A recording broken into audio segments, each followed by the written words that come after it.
This will help you get rid of it. Don't be a foolish girl. My name is Happiness, though the life I live hardly reflects that name. I am a 200-level political science student and an orphan. Both my parents died in a car accident. Before passing, my grandmother begged my aunt to take care of me. My aunt agreed, but her promise turned into betrayal. Instead of sending me to school as she vowed, she brought me to the city to sell drinks at her husband's bar. To survive, I found work as a storekeeper in a construction company. My small salary went into paying my school fees. Often, I walked long distances and endured hunger, just to save money for my education. One afternoon, I was in the store, tired and weak from walking. My stomach rumbled loudly as my boss, Tony, came in to pick up tools. He noticed and smiled gently. "You haven't eaten, right?" he asked. I looked down and whispered, "I'm fine, sir." He shook his head, reached into his pocket, and handed me 3,000 naira. "Go and get food," he insisted. "No, I can't take it," I replied shyly. "Please," he said firmly, "don't argue. Eat something." I took the money and thanked him. As soon as he left, I rushed out to buy food. From that day, Tony and I became close. We discovered we had much in common. He was an only child too, but unlike me, he still had his mother, one of the kindest women I had ever met. At home, however, things were getting worse. One evening, my aunt blocked the doorway as I returned from work. "Madam, you will have to leave my house," she barked.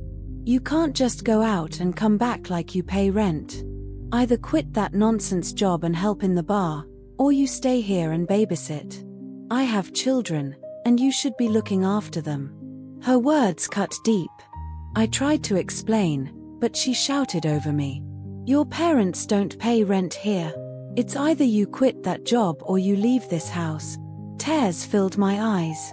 On my way to work the next day, I cried silently, wondering why God didn't take me with my parents that night. At the store, Tony saw my swollen eyes. "What happened?" he asked softly. I tried to speak, but tears rolled down instead. He pulled me close and whispered, "It's okay. Everything will be fine." Later, I told him everything. He sighed deeply and said, "Happiness, start preparing to leave that house. Look for a coursemate who needs a roommate." That weekend, I spoke to Esther, my classmate, and she agreed to share her room. By Sunday, I packed my belongings. My aunt mocked me as I carried my bag. "See her," she sneered. "Cheap prostitute. I know you're going to a man's house. When he throws you out, don't come begging here." Her words pierced me, but I kept walking. Moving in with Esther was like a breath of fresh air. I finally had some peace. 2 months later, Tony asked me to be his girlfriend. "Will you go out with me?" he asked, nervously. I smiled. "Yes." From then on, our relationship blossomed. 5 months into our relationship, I discovered I was pregnant.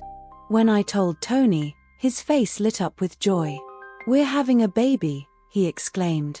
"Yes," I whispered nervously. "This is the best news of my life." He rushed to tell his mother, who was overwhelmed with happiness. She embraced me as if I were her own daughter. Every month, she sent foodstuffs to support us. At 3 months, Tony begged me to quit my job. "The stress of work and school is too much for you," he said. "Please, just rest. I'll take care of everything." Though I was worried, I agreed. He handled all my bills and even gave me a weekly allowance. Life finally felt secure until disaster struck. One day, Tony was accused at work of stealing and selling company property. Though innocent, he was arrested. After being bailed, he stayed home, waiting for investigations to finish. Suddenly, we had no money coming in. I was 6 months pregnant, stressed, and restless. Slowly, frustration made me distant. Even Tony's calls began to irritate me. Then, my phone rang one afternoon. "Hello. Happiness. This is Mark." I froze. Mark was one of the customers at my aunt's bar before he traveled to Canada. He had shown interest in me back then, though I gave no answer. Now, he was back. "I came to the bar to look for you," he continued, "but your aunt said you moved. Where are you? I want to see you." Confused, I confided in a neighbor who treated me like a daughter. She advised me to meet him. "Just see what he wants," she said.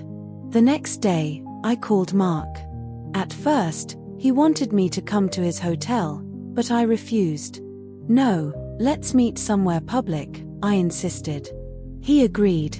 We met at the mall. He bought me clothes, took me to a movie, and later, we dined at an expensive restaurant. At the end of the night, he handed me an envelope. "For transport," he said casually. When I opened it later, I found 1 million naira. My heart skipped. Back home, I told Esther.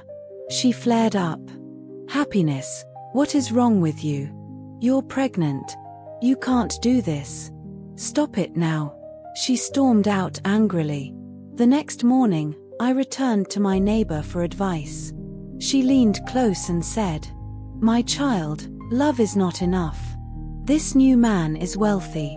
He can change your life. Don't waste this chance. Remember, you are an orphan." I whispered, "But I'm 6 months pregnant." She shook her head. "I know where you can get rid of it. Look at me, I chose love. Where did it land me?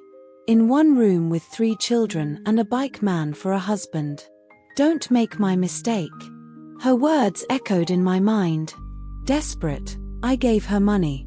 She brought back a herbal mixture and told me to drink it. That night, pain ripped through my body. By morning, after a night of unbearable pain, I had lost my baby. My neighbor, whom I called Mummy, took care of everything. She even buried the little one herself. When Tony came to check on me, I told him I had suffered a miscarriage. "You're joking, right?" he asked, trembling. "I'm not," I whispered. I showed him the shallow grave. I had never seen a man cry like that. He wept like a child. My chest tightened with guilt, but the deed was already done. I told him I needed space, and we ended things. Soon after, I went back to Mark. He spoiled me with gifts, drove me around, and even took me to my aunt's bar to show me off. My aunt, who once mocked me, now beamed with pride. "Ah, Happiness, I'm proud of you," she said, smiling at Mark. He told them, "I'm taking her with me." I felt like I was finally living my best life. But one morning, I tried to call Mark and his numbers were unreachable. Worried, I went to his house. It was locked. A neighbor told me he had traveled back the night before. How? I thought to myself. We were chatting just yesterday. Why didn't he say anything? For weeks, I tried to reach him. No response. Then one day, I discovered he had blocked me completely. That night, I broke down in tears. I told Esther everything.